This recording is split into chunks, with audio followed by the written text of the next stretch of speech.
Éternel, nous voulons te dire merci, pour la grâce combien merveilleuse que tu nous accordes en cette matinée dominicale du mois de mars pour t'adorer. Oh notre roi, comme nous sommes reconnaissants pour ta présence, comme nous sommes reconnaissants pour tes nombreux bienfaits, comme nous sommes reconnaissants pour la santé que tu nous as garnie, pour l'amour que tu nous as environné, pour la grâce qui nous a tenus jusqu'en date de ce jour. Toi, le Dieu ignoble, toi Elohim, toi celui qui existe par lui-même et qui est descendu et qui est venu vivre au milieu de sa famille et qui n'est pas simplement resté au-dessus de nous, mais qui est resté non pas seulement avec nous, mais le Dieu qui est même entré en nous. Nous voulons te rendre gloire. Nous voulons te louer, Seigneur, de ce que tu sois présent dans nos cœurs, de ce que nous pouvons nous déplacer avec toi, de ce que nous pouvons dormir avec toi, nous réveiller avec toi. Quelle grâce étonnante, quelle grâce merveilleuse. Bénis ton cher peuple, rassemblé ce matin, chacun d'eux dans les maisons. Oh mon Dieu, en train de vouloir commémorer la résurrection de notre Seigneur. En ce jour dominical, bénis chaque maison, bénis nos enfants, Seigneur, bénis les parents, bénis les grands-parents, prends soin des familles. Seigneur, tu es merveilleux. Nous voulons, Éternel, penser à Israël, ton peuple. Oui, Seigneur, ce peuple qui passe tout son temps dans les combats contre les Arabes. Notre Dieu, tu as dit que tu es la prunelle des yeux d'Israël. Veille sur eux, Seigneur, et tu nous as recommandé de bénir Israël. Tu as dit bénis qui bénit Israël. Nous voulons bénir Israël dans le nom de Jésus. Nous voulons te louer, notre Dieu, pour la grâce que tu nous as faite d'avoir reçu en ces temps de la fin le plus grand de tous les prophètes. Merci infiniment pour ce grand prophète. Nous voulons, Père bien-aimé, bénir également sa progéniture, ses enfants. Nous voulons nous souvenir de Billy Paul, de Joseph Branham, de Sarah Branham. Oui, bénis la progéniture de ton prophète. Merci infiniment, Seigneur. Merci d'être avec nous. Merci de bénir nos enfants, de bénir nos familles, de bénir nos maisons, de bénir tout ce qu'il y a autour de nous. Et aussi de bénir nos églises. Bénis nos frères et sœurs. Bénis l'assemblée du Logos. Bénis Ciel Logos à travers le pays, dans le Gabon, partout où ça l'a installé, dans le Cameroun, partout. Père bien-aimé, bénis Ciel Logos, là-bas, partout. Merci infiniment, Seigneur. À toi seul soit la gloire à jamais. Bénis ton humble serviteur. Bénis ton épouse à travers le monde. Oui, prends soin de moi, Seigneur, et inspire ton serviteur ce matin, alors que je vais encore partager la parole à tes enfants. Sois présent à ce grand rendez-vous. Nous nous attendons à toi. Nous sommes dans l'expectative de recevoir la grâce de Dieu. Seigneur, s'il y a parmi nous quelqu'un qui est malade, qu'il soit guéri dans le nom de Jésus-Christ. S'il y en a qui est affligé, qu'il soit consolé. S'il y en a qui est faible, qu'il soit reconforté. De grâce, Seigneur, que chacun d'entre nous soyons visités par le Saint-Esprit ce matin, alors que nous te prions, très cher Père, dans le parfait nom de Jésus-Christ, notre Sauveur et notre Dieu. Amen. Amen. Amen. Gloire à Jésus. Nous pouvons lui donner des acclamations. Gloire à Jésus. Je voulais vous saluer encore ce matin dans le parfait nom de Jésus. J'espère que vous vous portez bien chez vous. C'est toujours un réel plaisir pour moi, vous le savez, chaque fois que j'ai l'occasion de me retrouver en face de vous comme cela, certes par la voix des hommes, mais comme nous avons l'occasion de nous voir, c'est toujours un plaisir. Et alors, je vous salue dans le nom parfait de Jésus-Christ, notre Sauveur. Et je pense que vous passez des merveilleux moments dans vos maisons.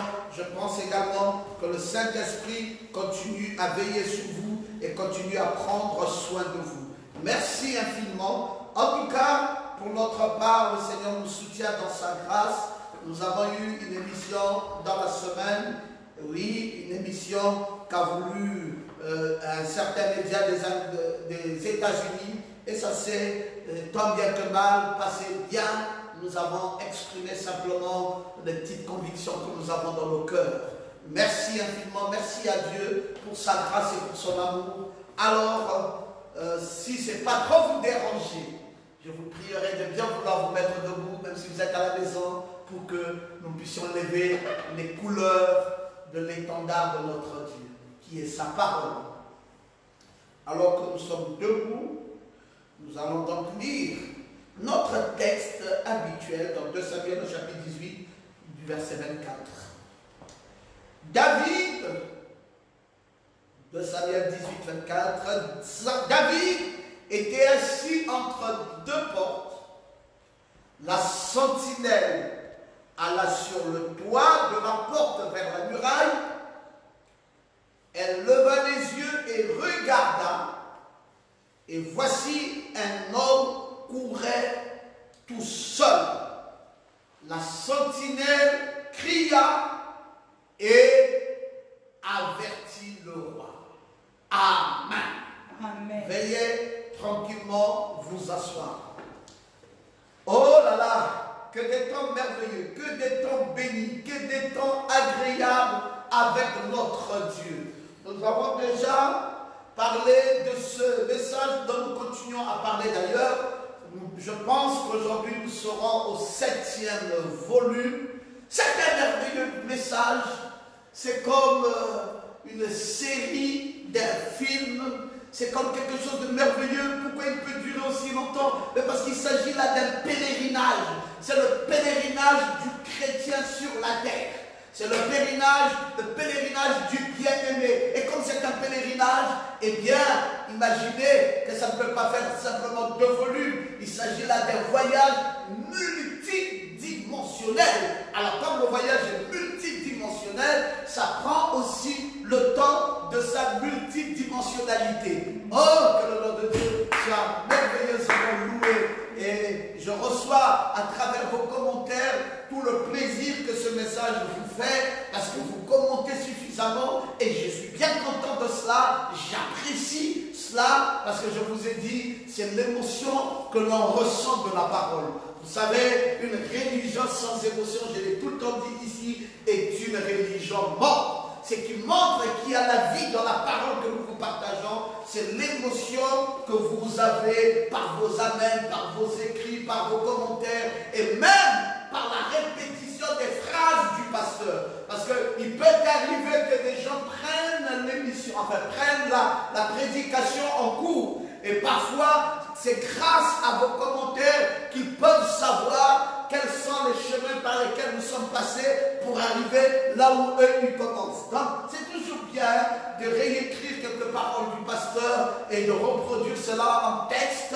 Et ça aide justement ceux-là qui prennent la prédication en cours. Béni soit le nom du Seigneur. Je sais que vous m'aimez beaucoup.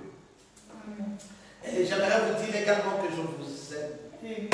Je vous aime très fortement. C'est d'ailleurs la raison de toute cette bonne disponibilité que j'ai chaque fois. Parce que je sais, je ne pourrai jamais me tromper, que vous êtes tripartis.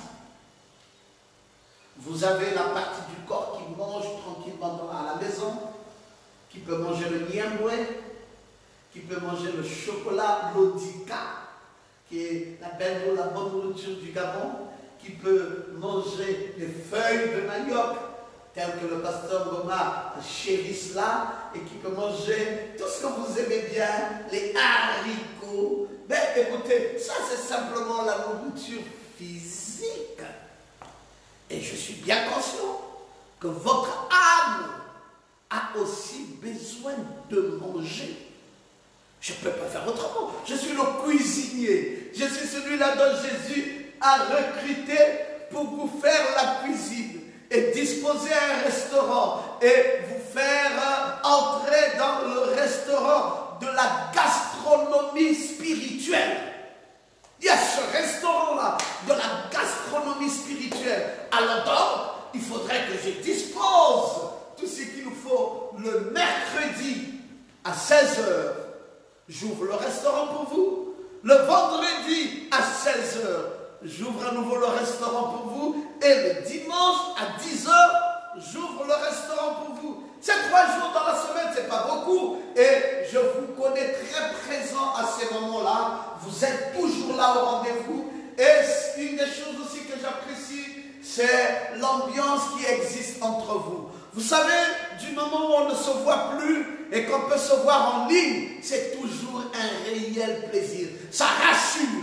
Quand je peux voir un frère en ligne, je dis, oh shalom, ça rassure donc que nous sommes là, on est vivants. Certes, on est là en train de suivre sa parole.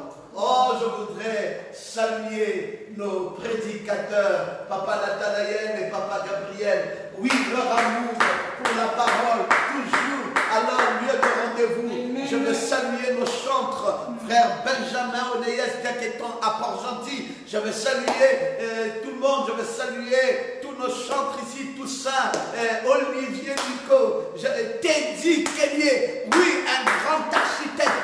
Grâce à lui, nous avons toujours ces belles photos qui nous sont envoyées en ligne. Je veux saluer nos administrateurs internationaux, Ghislain Kellier, Ulrich Mbunda. Je veux saluer aussi d'autres administrateurs. Oui, autant qu'ils sont Pascal Loukoussa, autant qu'ils sont Guy Sekoula, autant qu'ils sont Jonas Mbumba, autant qu'ils sont. Nous saluons nos administrateurs et nous saluons aussi notre frère Willy Mondio. Nous saluons tous ces administrateurs. Nous saluons les trésoriers. Nous saluons Metushela. Nous le saluons. Nous saluons Metushela. Nous saluons. Vous savez, vous tous, c'est que je suis en train de visiter Moudou d'Andry. Nous saluons tous ces trésoriers qui sont là, toujours à la tâche. Je ne sais pas si j'ai oublié quelqu'un. Maman, j'ai oublié? Nous saluons tous ces grands hommes de Dieu. Nous n'avons pas oublié le commandant Talagassien, que nous saluons aussi en passant. Ben écoutez, c'est simplement un amour réel. Nous saluons nos huissiers, Mike, nous saluons Gauthier, nous saluons Meillet, nous saluons tous ces beaux mondes et nous voulons saluer toutes ces femmes, ces grandes dames que Dieu nous a données dans l'église, Maman Jolinda, Maman Aurélie Boubata, Ruth Or, et Madame Kelly, Madame Dorian, nous saluons, nous vous aimons, tous autant que vous êtes. Vous savez, vous êtes tellement nombreux, et le pasteur n'a pas oublié un de vous. Et vous savez, l'une des choses qui m'évite à vous citer quelquefois le nom, c'est parce que j'ai peur d'oublier quelqu'un. Et quand je commence à citer les noms, souvent ça me fait peur. Là, je préfère m'arrêter avec cela, parce que sinon, la liste sera longue et on n'en finira jamais. Rassurez-vous que je vous vois tous et toutes en ligne. Et j'ai même déjà eu quelques qualifications pour vous. J'ai toute une équipe là où j'appelle les attaquants de pointe. Et vous savez que le couple Bala sont des attaquants de pointe. Et puis il y a des attaquants comme ça. C'est magnifique. Nous sommes en train de passer des merveilleux moments de confinement où il y a toujours l'ambiance, où il y a toujours la ferveur, il y a toujours des atmosphères. Et ce qui rend la chose encore plus agréable, c'est que là, maintenant, nous avons les connexions de partout. Nous pouvons passer le même culte avec notre frère qui est aux États-Unis, notre frère Toms, qui est aussi un attaquant de pointe.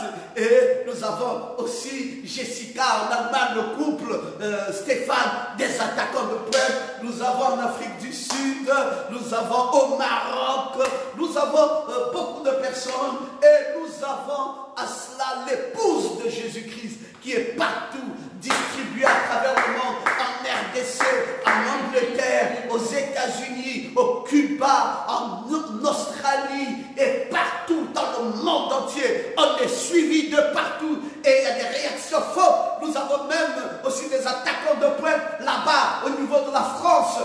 Donc vous voyez que c'est vraiment, même là c'est multidimensionnel.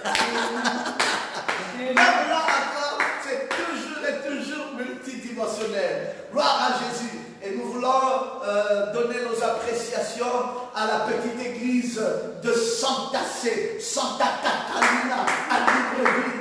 Et là, nous avons une toute petite église là à Santa Catalina à Libreville. Ce n'est pas une grande église du tout, mais leurs amens nous font du bien. Il y a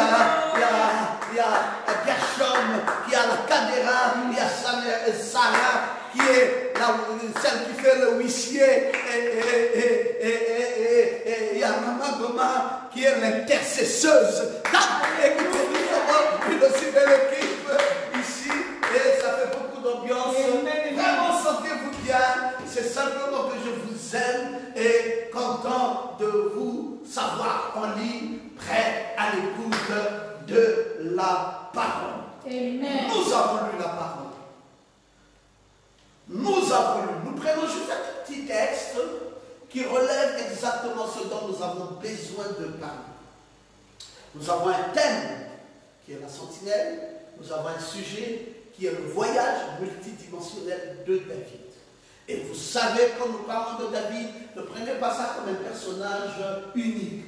Prenez David ici comme un bien-aimé, parce que c'est ce que son nom signifie. Et nous sommes en train de parler de vous plutôt que de David. David vous a représenté dans ce voyage multidimensionnel. Il est simplement le prototype de ce que tu es. C'est pour cela que tu vas voir que ce message t'est directement adressé et tu te sens bien dedans parce qu'en fait, David n'est qu'un prototype et toi, c'est toi la réalité, c'est de ton voyage dont nous parlons. Un voyage plein de soubresauts, un voyage où il y a des montées et des descentes, un voyage qui n'est pas facile du tout, mais bon, le Seigneur te soutient dans sa grâce. Amen. Dernièrement, c'était merveilleux parce que j'ai parlé de la colonne de feu avec Moïse, que seul Moïse voyait. C'était encore très fort. Et là, Moïse, pour remarquer cette colonne de feu, devait monter dans la multidimensionnalité. J'ai parlé encore de Élisée à Dothan, Géasi, n'étant pas capable de pouvoir monter dans d'autres dimensions, ne voyait pas ce qu'il y avait autour. Et Élisée a intercédé en sa faveur, disant à Dieu, ouvre-lui les yeux pour qu'il voie. C'était encore magnifique. Je crois que nous avons été bénis. Comme d'habitude d'ailleurs, on est constamment visité par Dieu, constamment béni par Dieu. Mes amis, c'est un voyage sacré. Le voyage de la multidimensionnalité est un voyage sacré. Vous vous rappelez même que Pierre, le pasteur de Jérusalem, l'apôtre Pierre, à un moment donné, il a vu descendre du ciel, s'il vous plaît, un panier rempli d'animaux de toute espèce. Vous lisez ça dans Actes au chapitre 10, du verset 9 au verset 16.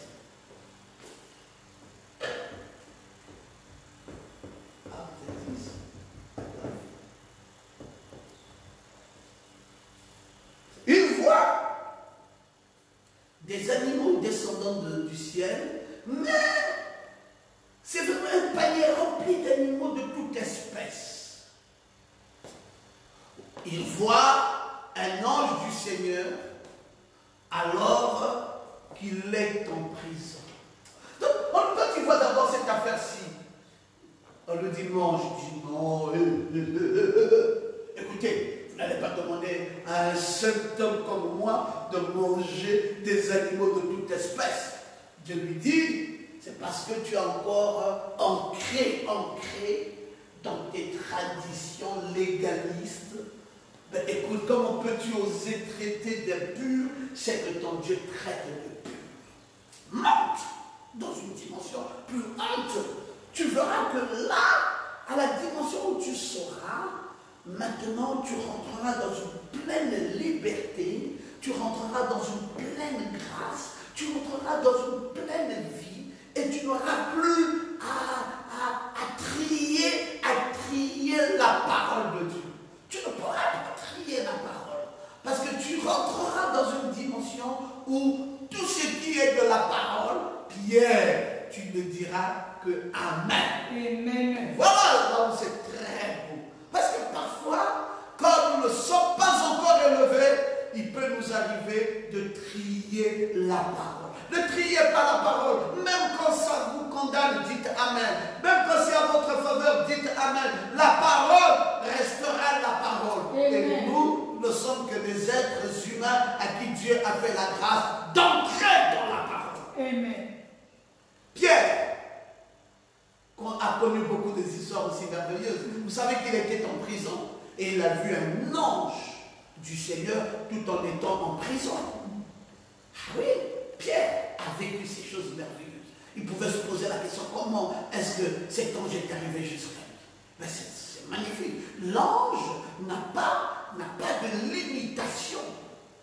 Même quand vous êtes dans une difficulté, même la plus atroce, l'ange de Dieu vient vous visiter là. Vous allez toujours connaître le bonheur tant que vous êtes un fils de Dieu. Parce que Dieu est multidimensionnel. Vous savez cela quand il avait été visité dans Actes au chapitre 12, du verset 5, vous pouvez lire jusqu'au verset 9. Vous allez voir ça. Pierre a vécu toutes ces bonnes choses. Pierre. Et vous allez encore voir que même Paul a fait un voyage littéral jusqu'au 3e siècle. Paul. Et il a vu des choses dont il n'avait même pas l'occasion d'en parler. Il dit, je connais un homme qui est allé jusqu'au 3e siècle. Qui de nous peut arriver jusqu'à cette dimension plus qu'élevée? Paul y est allé. Il est arrivé jusqu'à dans ce 3e siècle, à cette 7e dimension. Là où seul l'Éternel y arrive. Lui, Paul, est arrivé là. Là où El, Eli, Elo, Elohim s'y trouve. Dieu lui-même. Paul dit, je connais quelqu'un qui est monté jusqu'à cette dimension. Et quelqu'un qui est arrivé jusque-là. Donc, je vous parle de quoi? Ça, vous pouvez lire dans 2 Corinthiens au chapitre 12 et vous pouvez voir ça au verset 2 par exemple. 2 Corinthiens chapitre 12, le verset 2. Vous allez voir que Paul est allé jusqu'à la 3e dimension. Donc, même les apôtres vivaient ces dimensions-là. Pierre les a vécues. Paul les a vécues. Et toi aussi, tu le vis. Ils sont montés à ces dimensions et ils ont vécu tout ça. Ils ne sont pas simplement restés dans la dimension des mortels. Mais ils sont allés, ils ont voyagé de la région des mortels jusqu'au 3e siècle. Et Paul y est allé sans escale. Amen. Un grand voyage. Un si magnifique voyage où Paul n'avait même pas besoin d'escale. Vous savez, généralement, quand vous faites des si longs voyages et que vous allez jusqu'en Chine, on vous dit non, vous allez d'abord faire escale à Addis Abeba et là, parfois, vous allez vous reposer le temps de reprendre un autre avion parce que sinon, ça sera trop long de voyager plus de 12 heures sans repos. Alors, voyagez d'abord 4 heures de temps, reposez-vous et ensuite, vous allez reprendre l'avion pour faire un vol de 9 heures parce que sinon, à la fin, ça sera vraiment excessif. Paul a fait tous ces voyages. Et ça ne dure pas le temps que je suis en train de dire ici dans ces voyages. Ça dure juste un petit espace de temps parce que c'est à la vitesse ultrasonique. Pouf! Vous êtes là et vous vous retrouvez dans votre vie. Frère Branham lui-même a fait des multiples voyages dans des dimensions supérieures, empruntant divers moyens. Une fois, il a voyagé comme Paul jusqu'à la 6e dimension. Et il a vu les bien-aimés là-bas. Vous connaissez cette belle histoire.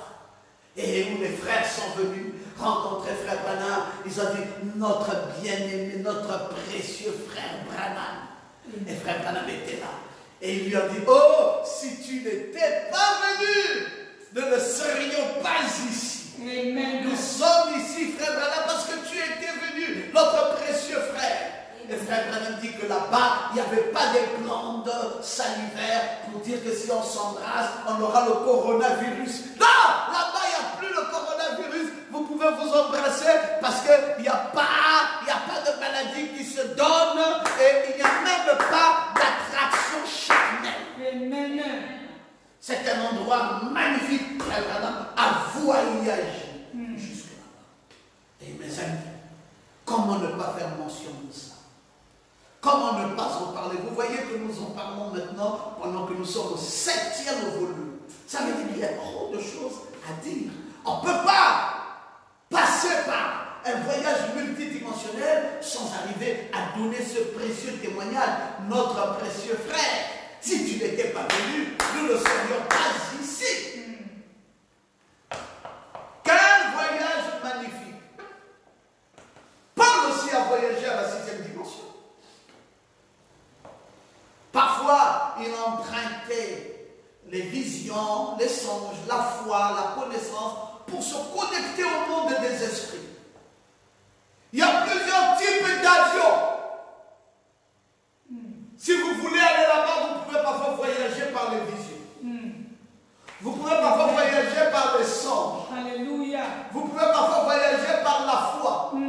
Vous pouvez parfois voyager par la connaissance. Amen. Vous pouvez parfois voyager parce que c'est un monde des esprits. Là, par exemple, pendant que je suis en train de vous donner la parole, vous êtes en train de voyager. Donc vous voyez, vous voyagez, vous utilisez plusieurs moyens. Vous utilisez les visions pour faire ces voyages multidimensionnels. Vous utilisez les songes pour faire ces voyages multidimensionnels. Vous utilisez la connaissance pour faire ces voyages multidimensionnels, etc., etc. Donc vous voyez, vous utilisez plusieurs véhicules. Il y a un véhicule important aussi que vous utilisez, c'est la foi. Et c'est dans quel monde ici? C'est dans le monde de la 4e dimension. C'est pour ça la 4e dimension est capitale. Et quand vous y voyagez, oh là là, vous rencontrez beaucoup de choses. Vous rencontrez des touristes qui sont arrivés dans les localités où vous êtes et vous rencontrez les damnés, vous rencontrez les élus, parfois même un frère qui était mort et il est parti il y a de cela 5 ans. Vous voyagez là dans un songe et vous le retrouvez. Vous retrouvez ce frère qui était mort. Parfois, vous avez fait un songe d'un parent qui était mort il y a des années. Vous êtes parti en enfer parce que celui-là n'était pas dans la foi. Comment tu as fait pour le voir dans ton songe? Tu es descendu dans les régions inférieures, mais tu es descendu comment? Tu es descendu par les songes. Amen. Tu as pris un véhicule appelé les songes et te voici en train de voir ton parent qui était mort d'il y a des années, qui aujourd'hui est en enfer. Et tu le vois là-bas. Tu voyages. Des voyages multidimensionnels. Et Branham, il ne s'est pas caché de nous dire que ce n'est pas un endroit comme vous pouvez vous l'imaginer, c'est ici sur la terre. Amen. Vous savez cela, je vous ai montré toutes ces choses déjà pendant que nous sommes en train de faire ce voyage magnifique. Je vous ai déjà enseigné beaucoup de choses. Frère Branham était là et il a vu ces femmes dans le magasin. Vous connaissez le magasin J.C. Penney. Ah, Sarah a obtenu. Bravo. J.C. Penney, c'est dans ce voyage, c'est dans ce grand magasin que frère Branham a fait ce voyage multidimensionnel et a vu ces femmes qui se trouvaient en enfer. Et le prophète de Dieu en parle dans le message, les âmes qui sont en prison maintenant. ou qui sont maintenant en prison. Donc vous voyez, il dit, après que la vision m'ait saisi, j'étais si faible, j'avais perdu tout ce son. Je pensais que j'étais en train de m'enfoncer dans une éternité sans fin. Beaucoup d'entre vous m'ont déjà entendu raconter ça. Je m'enfonçais dans une éternité sans fin. J'ai traversé des nuages. Et ensuite j'ai traversé des ténèbres. Je suis descendu beaucoup plus bas. Et tout à coup, j'ai pénétré les régions des perdus. Amen. Et dans ce lieu, je hurlais. Je regardais. Tout ce qu'il y avait là-bas n'avait pas de fondation. Je ne pouvais jamais m'arrêter de tomber. Il semblait que j'allais tomber. Il n'y avait pas moyen de s'arrêter nulle part. Et entre cette vision, il dit, quelle différence entre cette vision et celle que j'ai eue ici il n'y a pas longtemps. Vous voyez, c'est dans la vision que frère Branham est en train de voyager. J'étais dans la gloire avec les gens. Il dit, quel contraste. Je suis parti en enfer et je suis aussi parti dans la gloire. Et Branham dit, quel contraste. Dans celle-là, alors, je tombais finalement, j'ai appelé mon papa en hurlant. Je n'étais qu'un gamin. Alors, naturellement, c'est ce que j'ai fait. J'ai appelé mon papa en hurlant. Mais mon papa n'était pas là. J'ai appelé ma maman en hurlant. Quelqu'un me retienne. Mais il n'y avait pas ma mère là-bas. Je ne faisais que descendre. J'ai crié à Dieu. Il n'y avait pas de Dieu là-bas. Vraiment. Il était où en enfer? Il n'y avait rien là-bas. Au bout d'un moment, j'ai entendu le son le plus lugubre que j'ai jamais entendu. J'ai ressenti l'impression la plus terrible. Vraiment. Même un vrai feu brûlant serait un plaisir à côté de ça. Tu brûles dans un feu. Frère Branham dit c'est beaucoup mieux. C'est pour ça qu'il ne faut jamais souhaiter à son ennemi d'aller en enfer. C'est vrai. C'est un très mauvais endroit. Et frère Branham a dit, j'ai vu les femmes d'aujourd'hui qui se maquillent. J'ai vu toutes ces choses. Oh, pitié de moi. J'ai vu ça en enfer. J'ai vu toutes ces choses en enfer. Et il nous raconte. Oui, il dit, quand j'avais reçu ce coup de fusil, j'avais dit des mensonges, j'avais presque fait tout ce qui peut être à faire. Il n'y a qu'une chose que je pouvais dire. Autant tout vous avouer pendant que je suis ici maintenant. Quand j'ai regardé, j'ai vu, j'étais presque à moitié coupé en deux. J'ai dit, oh Dieu, aie pitié de moi. Tu sais que je n'ai jamais commis adultère. C'est la seule chose que je pouvais dire à Dieu. Je n'avais jamais accepté son pardon, ni rien de tout ça.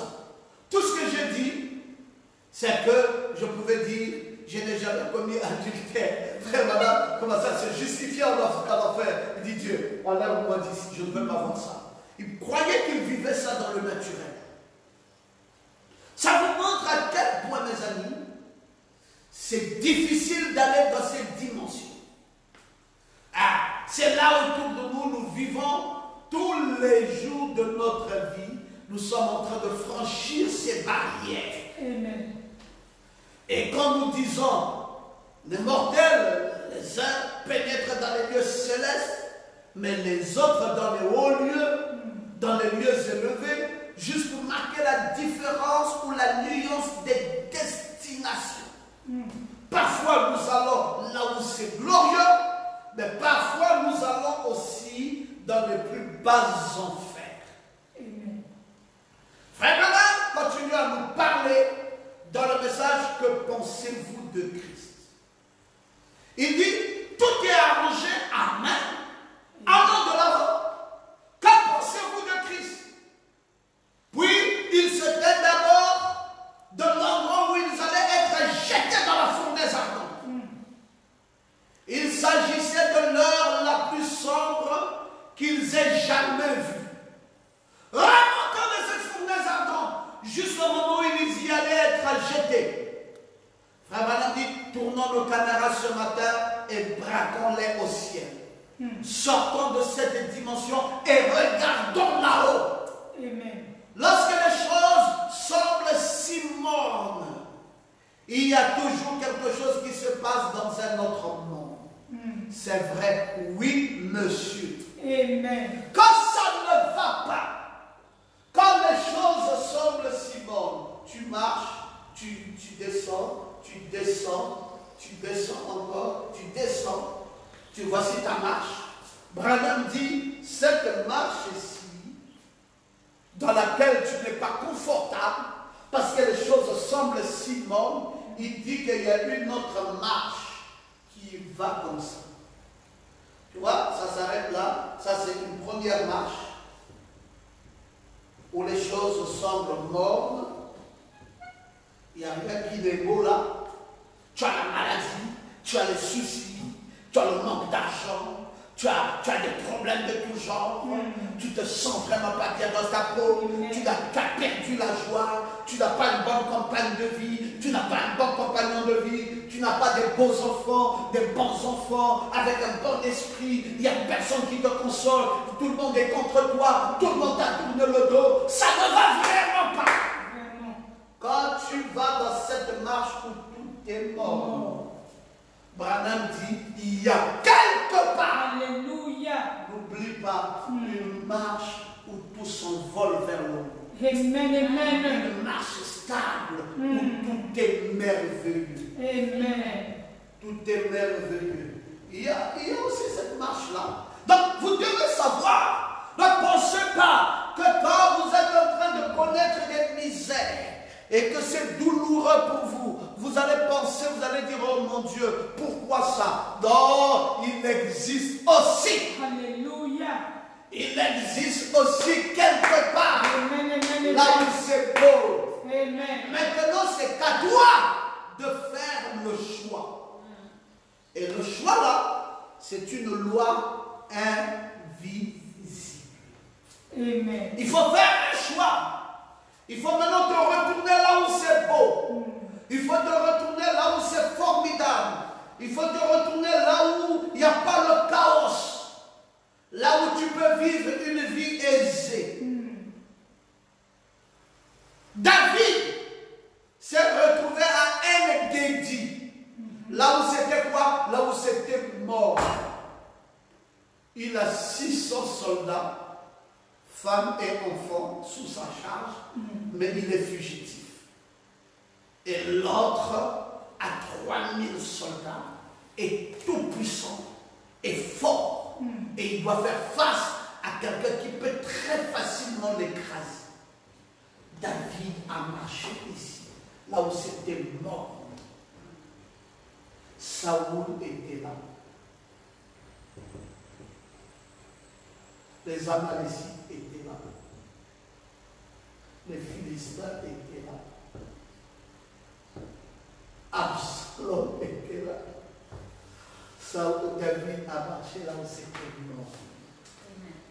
Et quand il est arrivé à En-Gedi,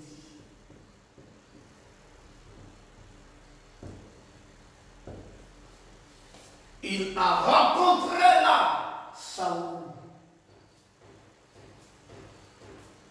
son adversaire féroce, en train de dormir. Il pouvait prendre son poignard et mettre fin à la vie de Saoul à En-Gedi.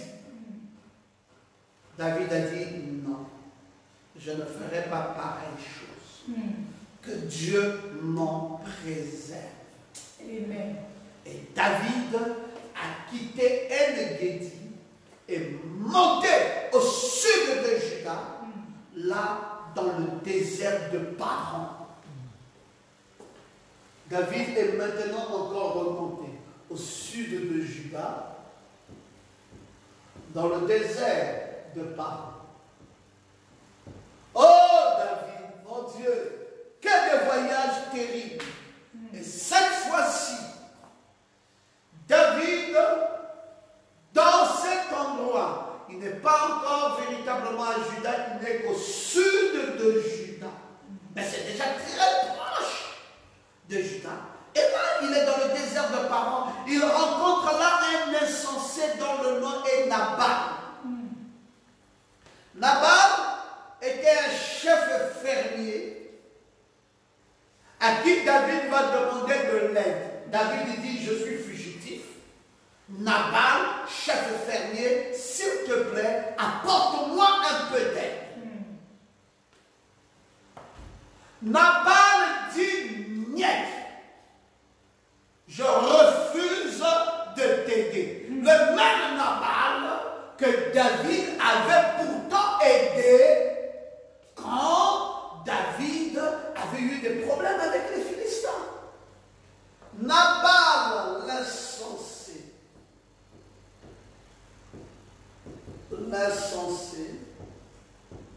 refuse d'aider David. Je vous ai dit que vous allez rencontrer des gens comme ça.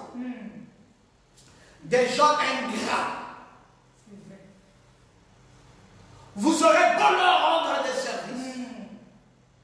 Mais ils ne seront jamais reconnaissants. Ça existe dans la marche. Amen. Dans cette marche multidimensionnelle, vous allez rencontrer ça.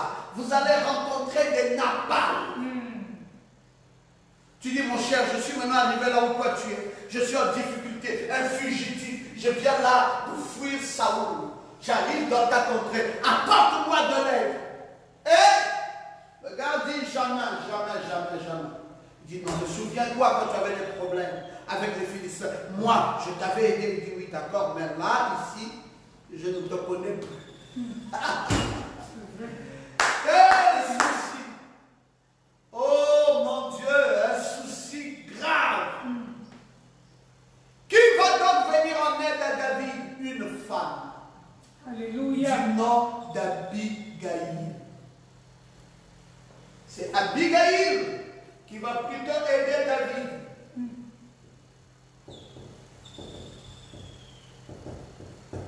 Cette femme va aider David. D'ailleurs, David va finir par l'épouser.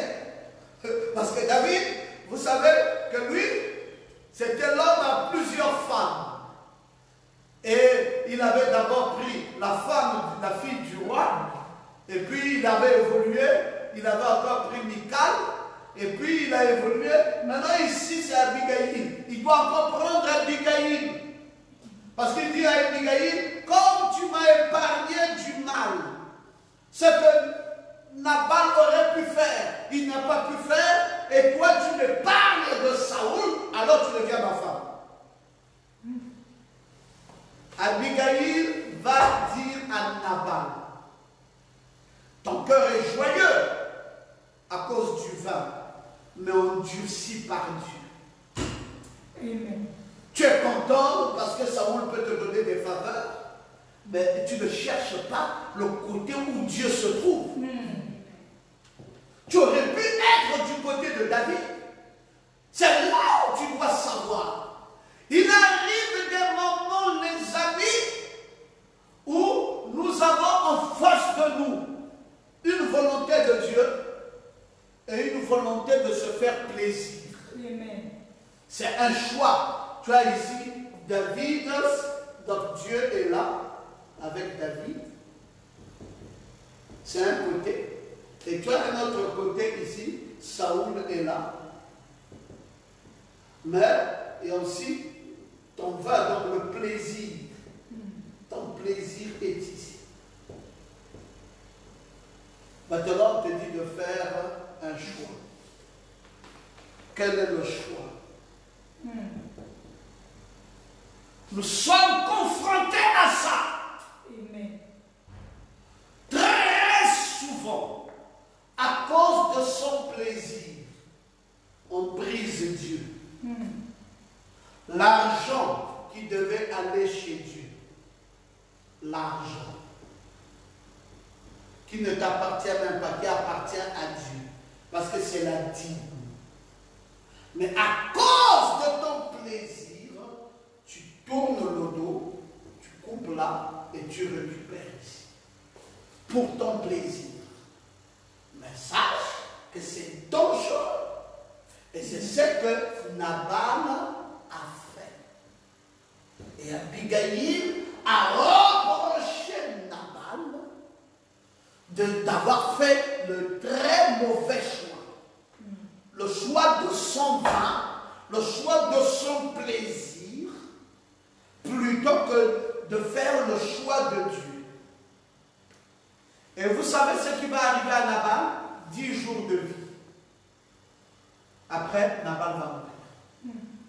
Quand Abigail lui a dit, tu as fait le choix du vin pour être joyeux, et tu as refusé Dieu, monsieur, tu es dans des très mauvais draps. 10 jours, Nabal, 10 jours pour qu'il se répande. Et il a refusé. Qu'est-ce qui a suivi? La mort. Frère, il y a une chose que j'ai apprise avec Dieu. C'est qu'il faut toujours faire attention avec Dieu. Amen. Dieu n'est pas un grand-père. Oui. Non, Dieu n'est pas un grand-père. Dieu est un père. Amen. Il faut faire attention dans ta marche. Parfois, tu peux poser des actes. Et puis sur le champ, il n'y a aucune réaction. Tu te dis, oh, je suis tranquille avec ça. Mais Dieu réagira. Alléluia. Ça ne peut ne pas avoir des réactions maintenant. Ça finira par avoir des réactions plus tard. Amen. Vérifie ta vie avec Dieu. Alléluia. Vérifie ta marche avec Dieu. Amen. Pose un pas avec la crainte. Pose un autre pas avec la crainte. Alléluia. Et chaque fois que tu avances, fais tout pour mettre Dieu de ton côté. C'est vrai. C'est pour cela, ne va pas à l'encontre de la parole. Amen.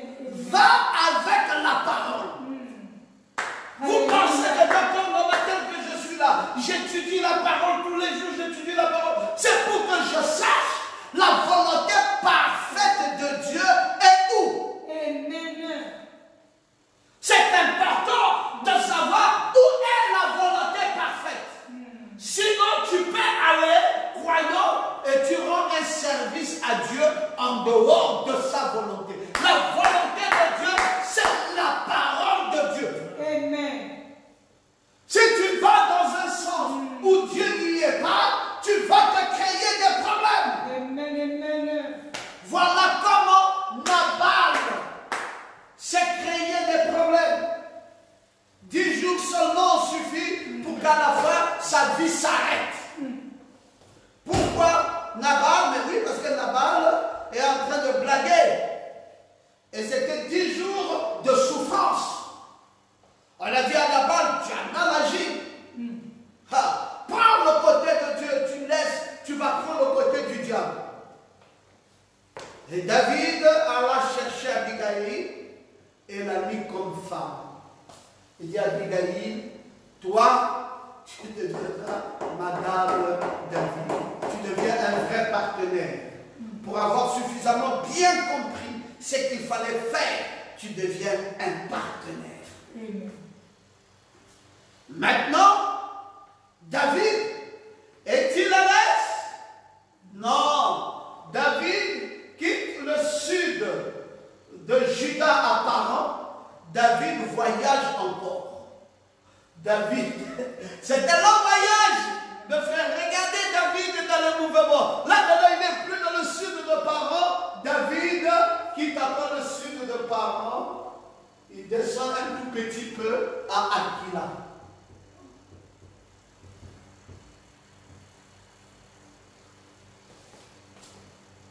Il avait laissé Saoul ici, à En-Gedi.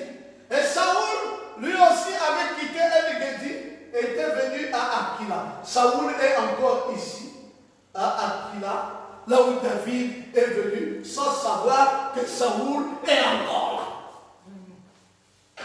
Cette fois-ci, c'est la deuxième rencontre face to face avec Saoul. Amen. Maintenant, David doit à nouveau rencontrer Saoul face to face à Aquila. Amen. Oh, David,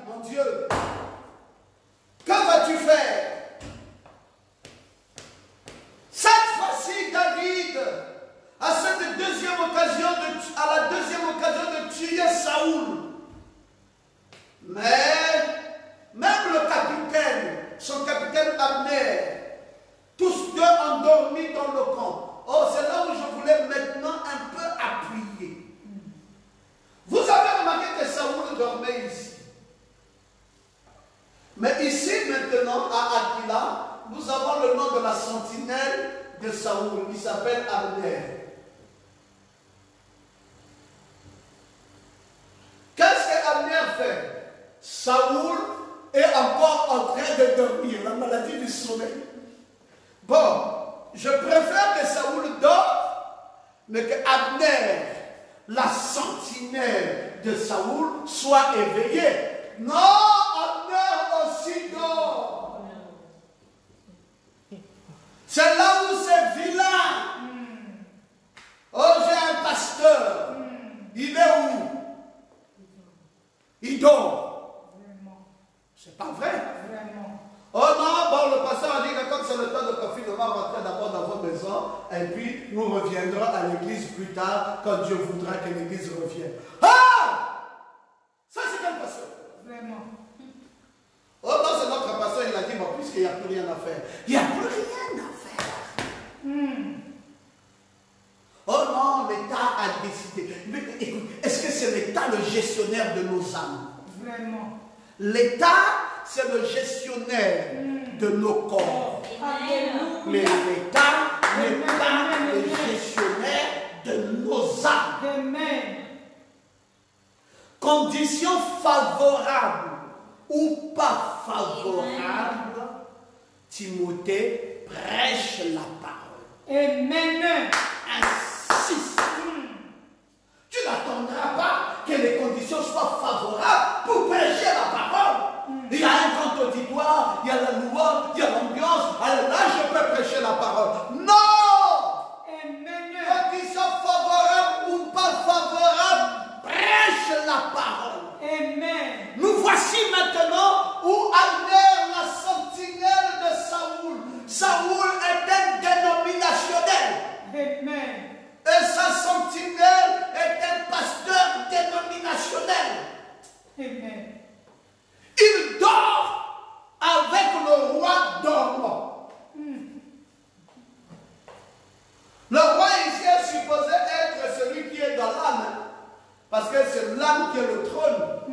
Et le roi a un trône, il est roi. Parce qu'il y a le trône qui est le cœur. Donc voilà maintenant la sentinelle de cette âme qui est Abner dort. Qu'est-ce que nous avons étudié quand nous avons étudié sur la sentinelle? Est-ce que vous pouvez vous souvenir? Nous avons dit il y a 16 choses avec la sentinelle. C'est que la sentinelle veille 24 heures sur 24 heures. Nuit et jour. La sentinelle est où? La sentinelle est à la tour. À un lieu élevé. La sentinelle a la connaissance de la parole. La sentinelle est un Éphésiens 4:11 pour le corps de Christ. Et la sentinelle est un prophète pour l'âge.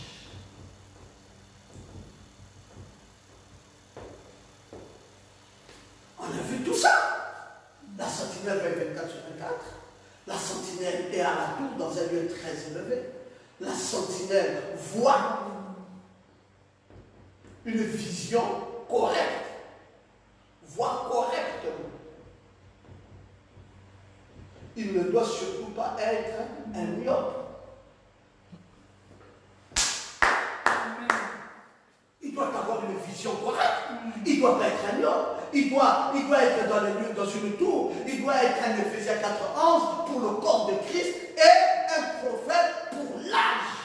Il a la connaissance de la parole. Il est là, veillant 24 sur 24.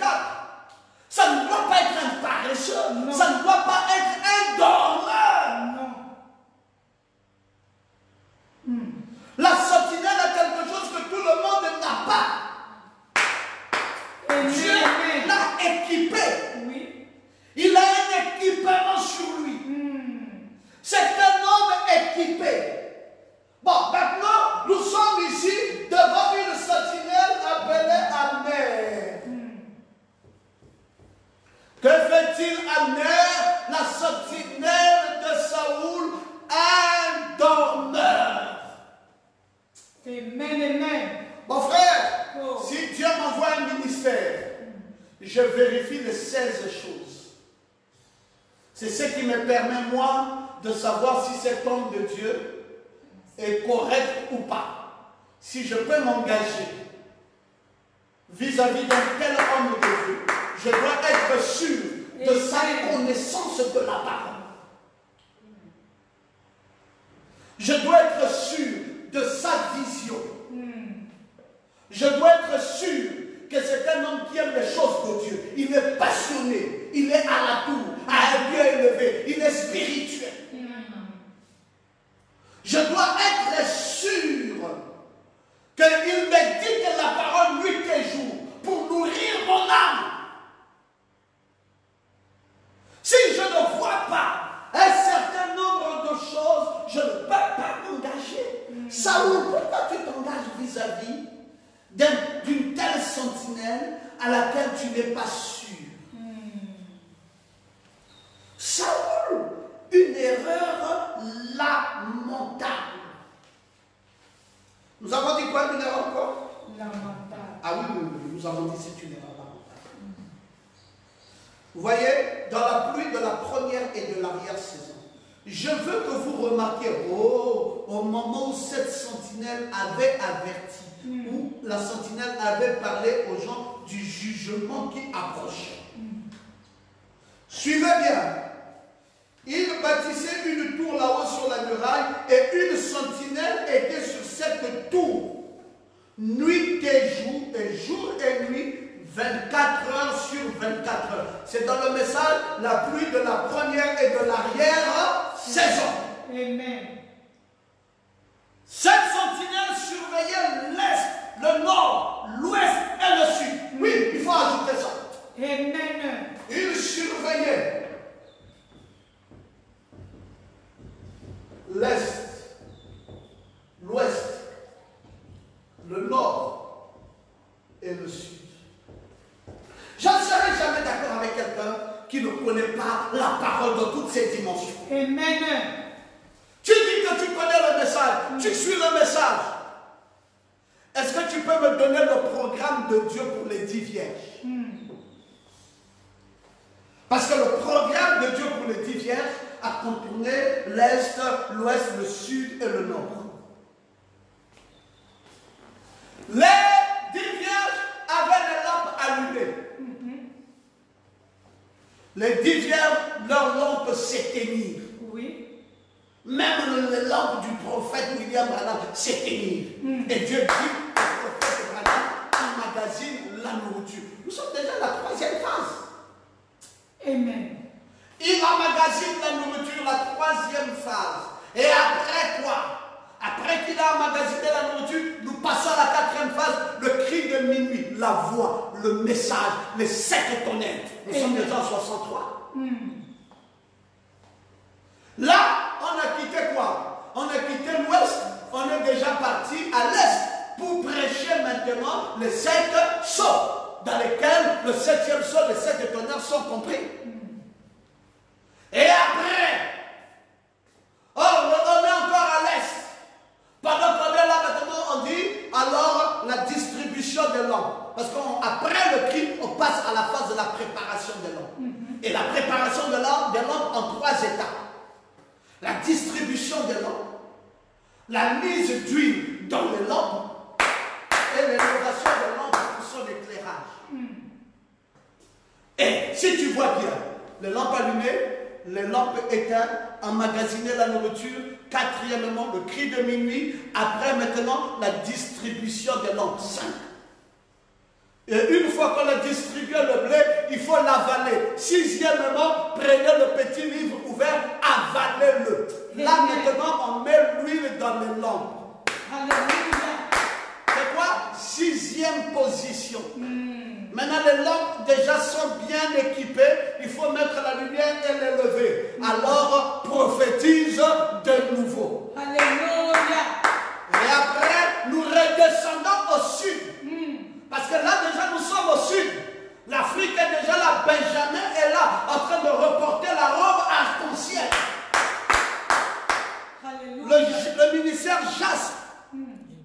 entre 33 où Jésus est mort et 53 où les âges de l'Église ont commencé dans le ministère Alpha. Et après, nous rentrons dans le ministère Oméga. Et depuis lors, nous sommes dans le ministère Oméga. Le messager, c'est Christ. Amen. C'est la 7e chose. Alors, il est venu. Bientôt la disparition. On va voir là-bas et les portes sont fermées. On ne voit plus les sages. Quand les portes sont fermées, l'Église a disparu. Amen. Gloire à Dieu. Et c'est là où nous sommes maintenant. Qu'est-ce que c'est si glorieux? La sentinelle doit veiller sur l'Est, l'Ouest, le Nord et le Sud. Parce que le Sud, c'est la phase Oméga. Le ministère africain. Amen. Alléluia. Est-ce que j'ai une sentinelle? Amen, amen, amen. S'il n'y a pas de sentinelle, ce n'est pas la peine. Je ne veux pas un aventurier. Nous sommes toujours dans la pluie de la première et l'arrière-saison. Nous sommes toujours au paragraphe 37. Et il rapportait cela à la ville s'il était une bonne sentinelle. La bonne sentinelle ne cache pas la parole pour lui-même. Non. Il doit rapporter pour que tout le monde ait la même information. Amen, amen, amen. Je suis une sentinelle. Est-ce que tu rapportes? Ce que tu as vu, ce que tu as compris. Parle! Pour que tout le monde ait la même information. Vous voyez combien c'est si sacré? Une sentinelle. Bon, maintenant, il ne fallait pas qu'il soit myope. Il devait être sur la tour. Nous sommes au paragraphe 38 de la pluie de la première et de l'arrière-saison. Et ensuite, la vie de la ville dépendait de lui. C'est là où c'est grave. La vie de la ville dépend de la sentinelle. Frère, la vie des brebis du Cameroun, la vie des brebis de la France, la vie des brebis des États-Unis, la vie des brebis du corps de Christ dépendent de la sentinelle. Pensez-vous que c'est une petite chose? L'exercice du ministère, pensez-vous que c'est de l'aventure? Pensez-vous que c'est n'importe qui se lève n'importe comment et qui dit allez rassemblez-vous, nous allons vous prêcher la parole? Frère, pourquoi vous pouvez voir quelqu'un un dimanche comme ça, il est chez lui, il n'est même pas allé quelque part, il porte un costume, et il porte une cravate et il transpire. Il n'y a même pas de monde qu'il voit devant lui. Il est dans sa propre maison, mais il transpire. Toi-même, tu ne t'es pas posé la question, mais qu'est-ce qui arrive à Dr. Goma? Est-ce que le pasteur devient fou? Il n'est même pas sorti de la maison. Il est à la maison, mais il transpire à la maison. Il parle fortement comme s'il parlait à l'église. C'est parce que c'est cette responsabilité-là. La vie de la ville dépend de la sentinelle. Amen. C'est pas la blague. Mais frère, si toi tu ne connais pas ta place, je connais au moins la mienne. La vie de plusieurs croyants dans le monde dépend de nous. Et si nous ne nous réveillons pas, si nous ne nous mettons pas à notre place, si nous ne faisons pas le travail comme nous le connaissons, si on décide de fermer la bouche et de dormir, Dieu va nous redemander le sang de ces gens-là. Vraiment. Il dit, toi tu connaissais la vérité. Pourquoi tu ne l'as pas averti? Pourquoi tu n'as pas parlé? Pourquoi tu n'as pas dit, oh non Seigneur, je ne voulais pas avoir les problèmes, je ne voulais pas être critiqué, je ne voulais pas être mal vu, c'est pour cela que j'ai préféré me taire. Non, je préfère être mal vu des hommes et être bien vu de Dieu. Amen, amen. Alléluia. Il y a un choix, mes amis. Qui vais-je faire plaisir? Dieu ou les hommes? Alléluia. Nabal a eu 10 jours de souffrance, puis il mourut. Parce que voulant faire plaisir aux hommes, Saoul. Et Abigail lui a dit, monsieur, tu as mal fait. Ton cœur n'est pas droit. Qui dois-je faire plaisir? Abner a une fausse sentinelle. Il n'est pas responsable.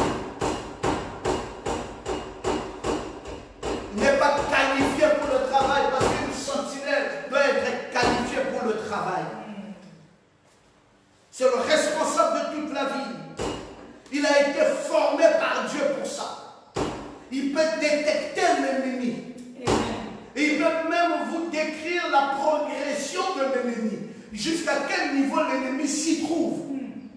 Il peut reconnaître les troupes. La sentinelle, mes amis, c'est ce qu'il y a de merveilleux dans ta vie.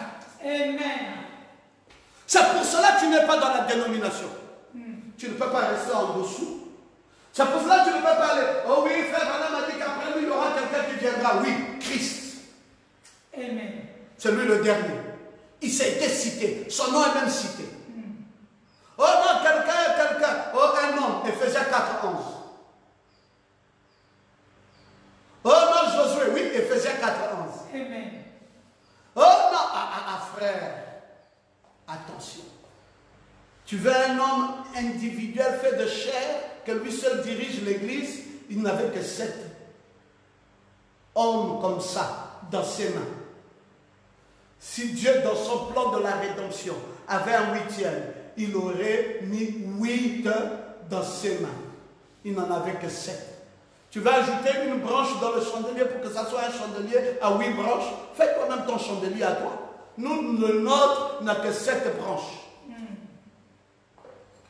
Le nôtre n'a que 7 branches. Donc nous savons là où nous nous tenons. Amen. Le dernier qu'il avait dans sa main, la dernière étoile que Dieu a tenue dans sa main s'appelle William Branham. Amen. Et après lui, il est allé direct à Christ. Amen. Et le ministère en cours, c'est Christ dans Éphésiens 4:11. Amen. Et ce ne sont pas des ameners. Il y a 16 choses qui les qualifient. C'est des sentinelles. Amen. Qualifiés par 16 choses. Je peux les reconnaître. Tout croyant véritable et authentique peut savoir. Oh non, ce frère-là est bien. Et parfois, tu vois, ce pasteur-là, il nous distribue la nourriture. Est-ce que c'est écrit? Est-ce qu'un pasteur est qualifié par sa bonté humaine? Est-ce qu'un pasteur est qualifié par sa gentillesse? Oh non, même pendant le confinement, il m'a visité. Non, ça ne veut rien dire. Amen. C'est même un pasteur irresponsable qui ne connaît pas la parole. S'il te visite pendant le confinement, c'est qu'il ne connaît pas la parole. Il n'a pas lu le livre de Lévitique. Il n'a pas suivi les mesures barrières. Il n'est pas responsable. Une vraie sentinelle doit d'abord. Je vous ai dit que c'est quelqu'un qui est assis. Quelqu'un qui a été formé. La sentinelle, mes amis, c'est quelqu'un qui a été formé. Il est formé. C'est quelqu'un qui est éduqué dans la parole. C'est pas n'importe qui. Tu ne peux pas venir comme ça et tu dis que tu es une sentinelle. Oh, je me sens bien, n'est-ce pas vrai? Alléluia. Est-ce que vous vous sentez bien? Amen. Nous sommes tous dans le voyage. Nous sommes à Aquila. Et là, à Aquila, Abner est aussi là. Une fausse sentinelle. Gloire à Jésus. Nous évoluons encore, je pense que bientôt nous allons terminer. On a encore une vingtaine de minutes par là avant de terminer. Parce que le dimanche, nous avons 1h30. Et donc, pendant qu'il est là à Aquila, Saül est endormi, sa sentinelle aussi est endormie. Tous les deux endormis au milieu du camp. David est venu, il les a trouvés là. David a pris la lance. David a dit, cette épée, vous ne le méritez plus. J'ai ravi les ministères. Vous n'avez plus droit au ministère. Amen. David a retiré l'épée, a retiré la lance. Il dit, quand Samuel se réveille, mais l'épée, on dit, ce n'est plus là. Mais qui était là? David était là, il a arraché. Il dit, vous n'avez pas droit au ministère. Allez, fermez vos églises. C'est vous qu'on doit fermer totalement. Vous maintenant, c'est confinement total. Parce que ça, vous n'avez plus le mérite. David, rappelez-vous la première fois, il avait coupé une partie du manteau pour que le manteau ne soit plus le manteau entier. Oui. Maintenant, la deuxième fois ici, il retire carrément l'épée.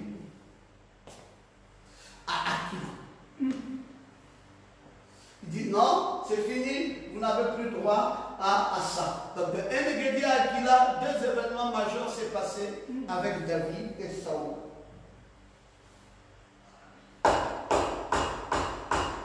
David, est-ce que la pression est finie? Mais Saoul vit encore. Tant que Saoul vit et Absalom vit, les pressions de David ne sont pas finies. Amen. David doit nourrir 600 hommes, leurs femmes et leurs enfants. Et le même David est encore fugitif. Je vous ai dit que c'est comme le charbon sous la pression. Il faut que le charbon subisse suffisamment de pression pour qu'il finisse par devenir un diamant. Amen. Vous savez, frère, quand je vous raconte l'histoire de David, ça fait mal. Parce que dans l'histoire de David, ce que nous retenons là-bas, c'est que ce n'est pas seulement les païens qui le combattent. Ce n'est pas seulement les sorciers qui le combattent. Mais il est aussi combattu par ses propres frères. Par les gens même de sa propre maison. Par ses propres bien-aimés. Je vous ai dit que Saoul a laissé Agag, le roi des Amalécites, pour désormais s'attaquer à David, un bien-aimé. Frère, vous voyez le ministère, vous croyez que le ministère c'est facile. Ce n'est pas facile. On doit faire face à beaucoup de choses. Parfois, tu dois être confronté à tes propres frères. Et je préfère avoir affaire à des gens que je ne connais pas, qui sont loin et tout ça. Mais quand il s'agit des gens de ta propre maison, de ta propre famille, frère, tu ne sais même pas par où commencer. Et là, le combat est compliqué. Et il faut aller là, combattre. David a opté pour être fugitif. C'est pour cela que vous voyez le voyage de David, c'est un voyage multidimensionnel, parce que David est en train de voyager dans tous les sens. Vous êtes témoin de ce voyage. Vous vivez ça. Nous sommes au 7e volume. Depuis lors, vous êtes en train de vivre ce voyage. Maintenant, David va où? David va maintenant à Tila. Quand il a pris l'épée de Saoul, il va maintenant à Tila. Et à Tila, David va rester 1 an et 4 mois. Il y a beaucoup de choses qui vont se faire à Tila. Ticlac. Est-ce que David est monté? Oui, il est monté. Il est monté un peu là. Il est maintenant à Ticlac.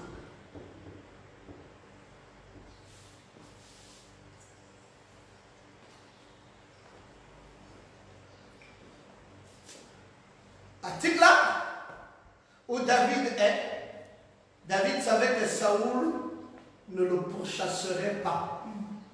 Parce que là, il est au cœur du territoire des Philistins. Je vous ai dit, non, David est plutôt descendu encore. Parce qu'à Ticlac, il est allé maintenant dans le cœur même des Philistins. Donc, il a quitté ici, il est venu là. Maintenant, il dit, bon, comme là, à En-Gedi, j'ai trouvé Saoul. À Hakila, j'ai trouvé Saoul. Et comme Saoul, c'est lui qui me pourchasse le plus, je vais maintenant à Ticlac. À Ticlac, alors là, je suis sûr qu'à Ticlac, au cœur même des Philistins,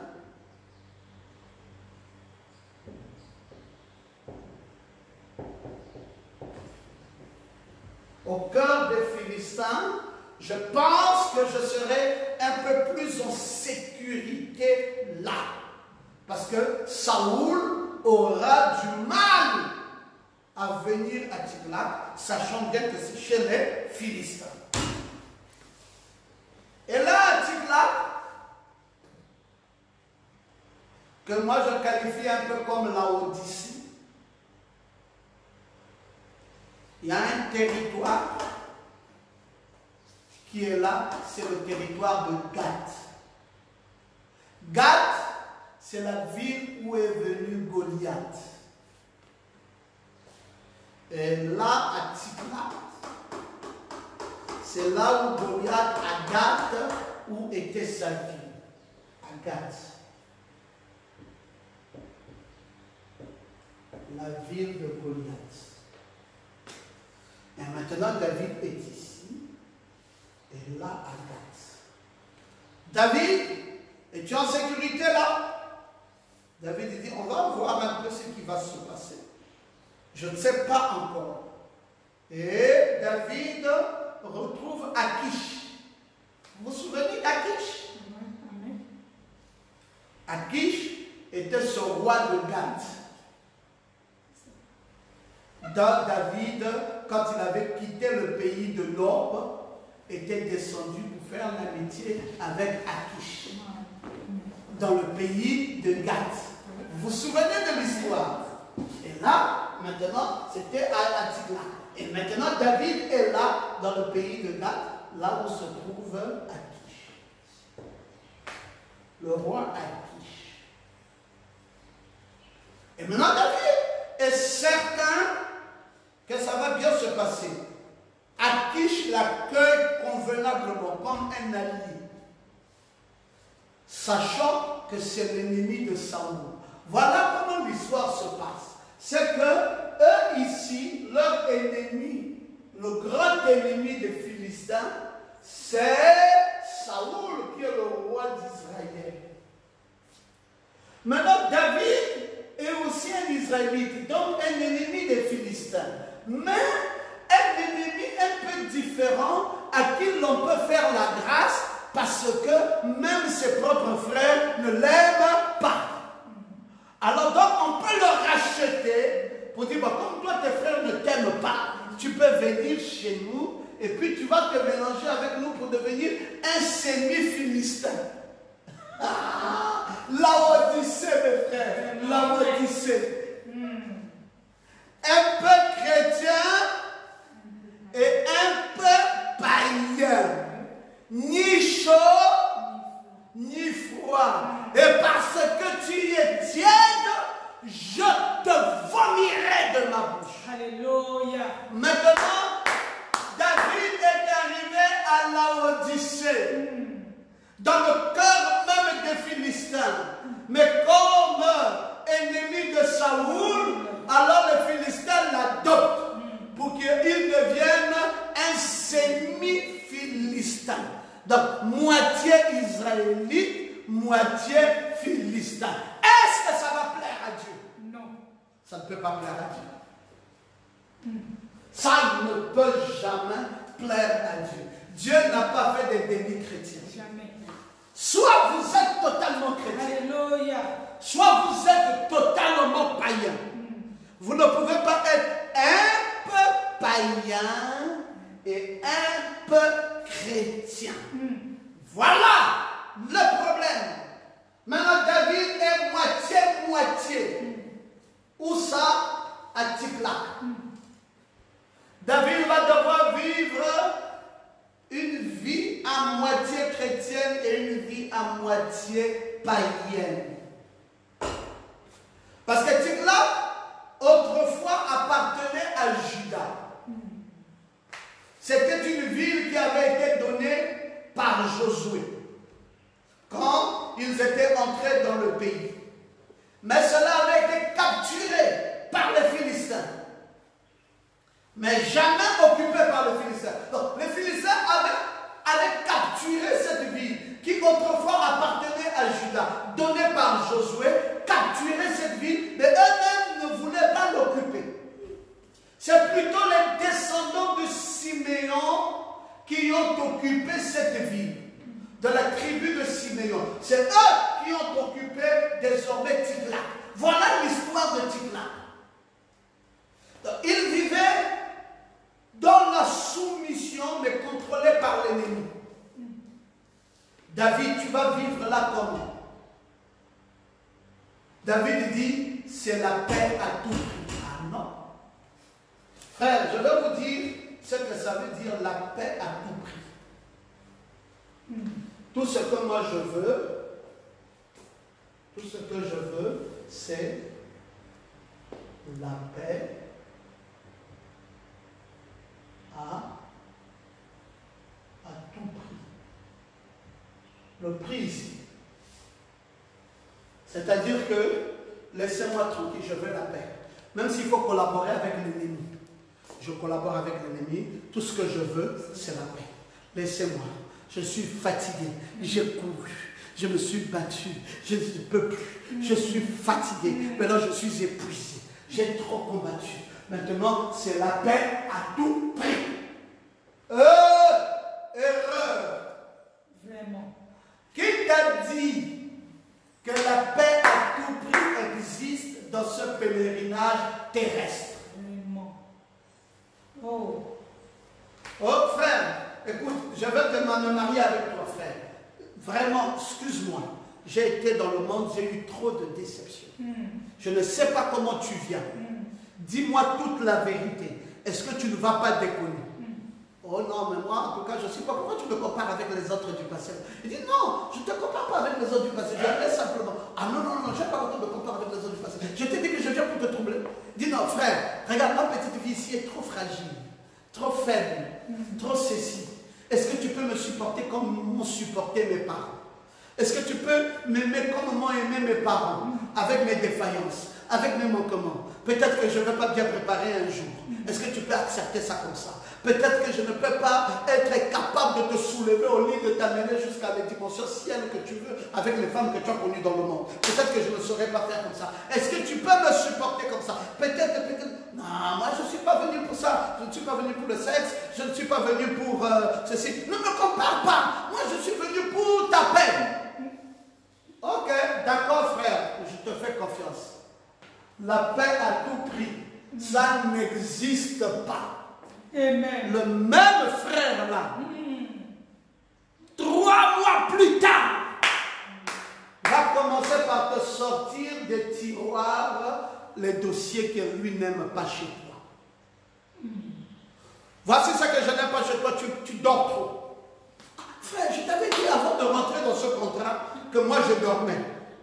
Voici ce que je n'aime pas avec toi, tu prépares bien un jour un autre jour. Frère, je t'avais déjà dit que moi, parfois, je peux dépasser le sel. Bon, voici ce que je t'avais dit, frère, mes os ne sont pas solides, je n'ai pas fait le sport, je ne suis pas... bon, je t'avais déjà pourtant dit, frère, je t'avais dit tout ça. Amen, amen. Je voulais avec toi la paix à tout prix. Vraiment. Ça n'existe pas. Tu veux un foyer, blinde le moral. Le foyer de la paix à tout prix n'existe pas. Oh, mais je pleure. Il y a quelqu'un qui sont venus dans le message, mon mari ne pourra pas me tromper. Oh, qui t'a dit ça? Oh non, parce que le message garantit. Le message, être avec le message n'est pas être dans le message. Amen. Et parfois tu peux être dans le message, mais est-ce que le message est en toi? C'est toi qui es dans le message. Mais le message n'est pas dans toi. Tu vois, il y a des petites nuances. Toi, tu es dans le message, mais le message n'est pas dans toi. Amen. Je ne veux pas être simplement dans le message comme quelqu'un qui est dans un grand quartier. Je veux plutôt que ce message entièrement là soit en moi. Parce que dans le message, nous sommes nombreux dedans. Oui.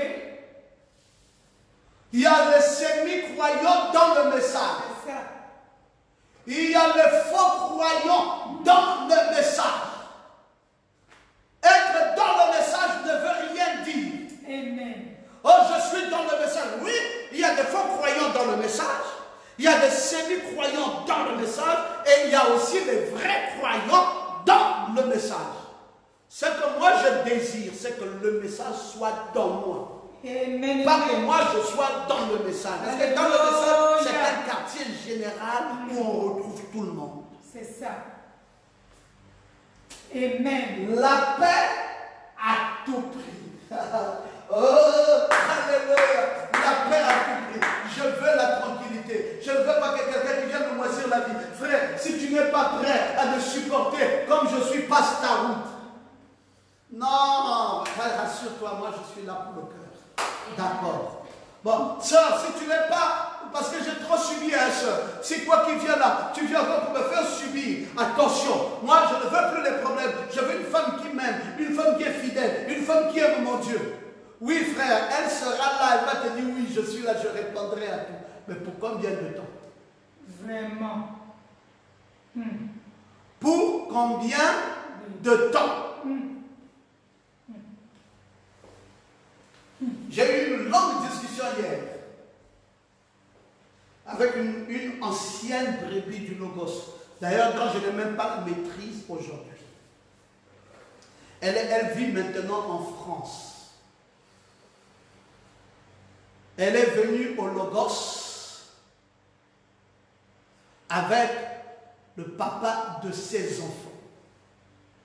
3 enfants avec elle. Les 2 sont venus, m'ont écouté pour la première fois, conduite par une sœur dans l'église. Quand ils m'ont écouté, ah là là là là là, la femme l'a dit, je ne peux pas supporter. Le pasteur la prêche tellement bien. Je vais m'engager à prendre mon baptême. Le mari dit, moi aussi je ne peux pas supporter. C'est trop fort.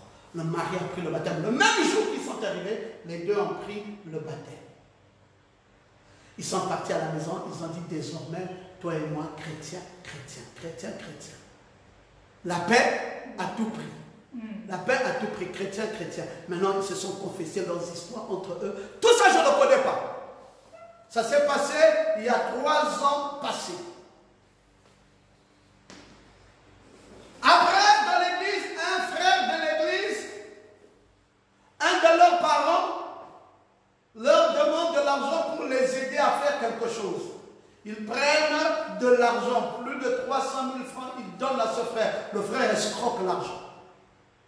La sœur, le couple dit non. Mais si on vient à l'église et qu'on voit le frère là, on ne peut pas supporter. On ne va pas être dans une église où il y a un escroc. Et pour eux, c'était l'église de la paix à tout prix. Dans l'église là, il n'y aura pas de défaillance. Et voici, la défaillance a commencé même par les mêmes personnes qui les ont amenés à l'église. Et la sœur a abandonné la foi. Le frère aussi a abandonné la foi. Leur situation est devenue grave. Grave, grave, grave. Séparation. Aujourd'hui, ça se tire à boulet rouge. Et cette sœur est déjà en France et tout ça. Puis, hier, comme sortant d'un sommeil, d'un long sommeil hivernal, elle s'est souvenue qu'un jour, elle avait écouté la parole. Elle avait rencontré un pasteur. Elle dit non, cette chose-là ne m'a plus jamais quitté. Que je rappelle ce pasteur. Elle m'a pris plus de 3 heures d'horloge hier au téléphone pour me raconter tous les détails par lesquels elle est passée. J'ai dit, sœur, tu as perdu la foi parce que tu voulais la paix à tout prix. Quand on veut la paix à tout prix, on n'est plus certain d'être un chrétien. Amen. Oui. Il faut, quand tu t'engages dans ce pèlerinage terrestre, Alléluia. il faut t'attendre à des soubresauts. C'est ça. Parfois Amen. même les gens en qui tu as mis toute ta confiance, Amen. c'est encore eux qui vont te trahir. Amen. Tu dois t'attendre à beaucoup de choses. Mais maintenant, le plus important, c'est de savoir à quoi je me suis engagé. Demandez les gens qui sont mariés depuis 30 ans, comme nous autres. Est-ce que c'est la paix à tout prix? C'est pas la paix à tout prix? Parfois, tu me dis, ne va pas là-bas. Et la personne dit, moi, je veux, mon cœur est attaché. Tu dis, bon, je fais comme ça. N'y va pas, mon cœur est attaché. Dis, vas-y Seigneur, aide-moi ici, grave, couvre-moi sous le sang. Ce n'est pas la paix à tout prix. Mais il faut savoir que c'est ça qui fait le mariage. Amen. Vous n'allez pas fonctionner sur la même direction Amen. jour après jour. Oui. Vous ne verrez pas les choses toujours de la même manière, seconde après seconde. Parfois, l'homme voudra que le pied soit comme ça, et toi tu voudrais que les pieds soient comme ça. Il dit, moi je veux que mes pieds soient comme ça. Tu dis, non, moi je veux plutôt que ça soit comme ça. Bon, ce n'est plus la même chose. Alors la paix à tout prix n'existe pas dans la foi. Dites Amen. Amen. La paix à tout prix n'existe pas dans le mariage. Dites encore Amen. Amen. La paix à tout prix n'existe même pas dans le lien filial, brebis, pasteur. Ça n'existe pas toujours. Amen. Dites Amen.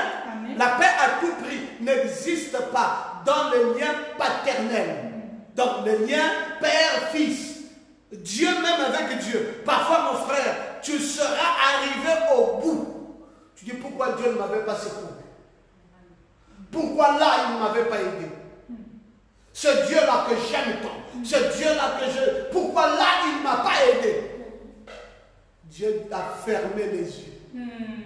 Tu dis, j'ai prié, j'ai jeûné, et tout ça, c'est pour qu'à la fin, ça soit le résultat. Dis Dieu, tu ne m'as pas aimé, je viens encore faire quoi chez toi?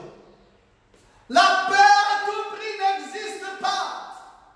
Amen. Tu feras l'erreur de David à Tsiklag. Tu rentreras dans une alliance compromettante parce que tu veux désormais la paix. Tu es fatigué des troubles, tu es fatigué de ta marche, tu veux quelque chose qui te rassure à 1000%. La foi chrétienne, ce n'est pas pour te rassurer dans ce pèlerinage à 1000%. Si c'est ça, oublie ça. Tu seras déçu. Tu vas quitter un jour. La foi chrétienne, c'est pour rassurer ton âme. Alléluia. Pas le pèlerinage terrestre, mais rassurer l'âme. Amen. Je suis là à cause de mon âme. Ce pèlerinage peut avoir tous ses soubresauts. Je suis déjà averti. Un docteur m'a enseigné la parole. Sinon, tu changeras toutes les églises du monde entier. C'est vrai. Tu quittes ici, tu rentres là. Oh, j'étais dessus là-bas. Tu quittes là-bas, tu rentres. Jusqu'à ce que tu vas manquer un vrai ministère. C'est vrai. Et tu vas vendre ton âme. Parce que X, Y t'a déçu. Qui t'a dit que ce pèlerinage terrestre est linéaire, est constant, est tranquille, est paisible? Ce pèlerinage est multidimensionnel. Amen. Tu montes, Alléluia. tu descends. Tu montes encore, tu descends. Tu montes, tu descends. Et tu dois t'habituer à ça. Alléluia. Tu dois dire, Seigneur, c'est comme ça que je suis habitué. Et quand tu vivras ta vie comme cela, mon frère, tu ne rétrograderas plus. C'est vrai. Parce que là, maintenant, tu connais ton Dieu. Et ton Dieu te connaît. Et tu vivras une vie éternelle paisible. Que le Seigneur te bénisse. Alléluia. Amen, amen, amen. Gloire à Jésus. Maintenant, nous allons faire la prière de clôture. J'espère que ça t'a béni encore ce matin. J'espère que tu es en train de comprendre les grands enjeux de ce beau voyage. Un voyage plus que magnifique. Gloire à Jésus. Alors nous allons courber nos têtes et nous allons prier. Père Céleste, merci Seigneur. Je te remercie de tout mon cœur. Être un enseignant de la parole, c'est être capable de rentrer dans cette grande forêt. Vraiment, Seigneur. Et ressentir les pépites d'or, les gerbes. Comme Ruth qui avait glané dans un très grand champ. Amen. C'était le champ de Boaz. Alléluia. Et en glanant dans ce champ, Ruth devait ressortir de ce champ les semences nécessaires pour la survie de son être. Alléluia. Père bien-aimé, c'est ce que font les Éphésiens 4. C'est des Ruth glanant dans un champ. Ils doivent ressortir les semences. Dans ce grand champ, mon Dieu. Boaz, c'est l'époux, et Ruth, c'est l'épouse. Et cette épouse a un ministère pour glaner. C'est le quintuple ministère. Amen. Nous voulons te dire merci, Père. Merci, Seigneur Jésus. Pour la nourriture de ce jour. À chaque jour, il y a son repas. Amen. Nous ne prenons pas la nourriture d'hier. Nous sommes déjà dans ce voyage très avancé. Nous voici déjà à Tikla. Seigneur, jour après jour, nous avons la nourriture de notre temps. Amen. Et dans ce voyage multidimensionnel, tu nous as amenés à Tikla. Oh Jésus, nous te louons. Merci. Nous t'exaltons, Seigneur. Amen, amen, Pour ce 7e volume de cette grande révélation. Amen.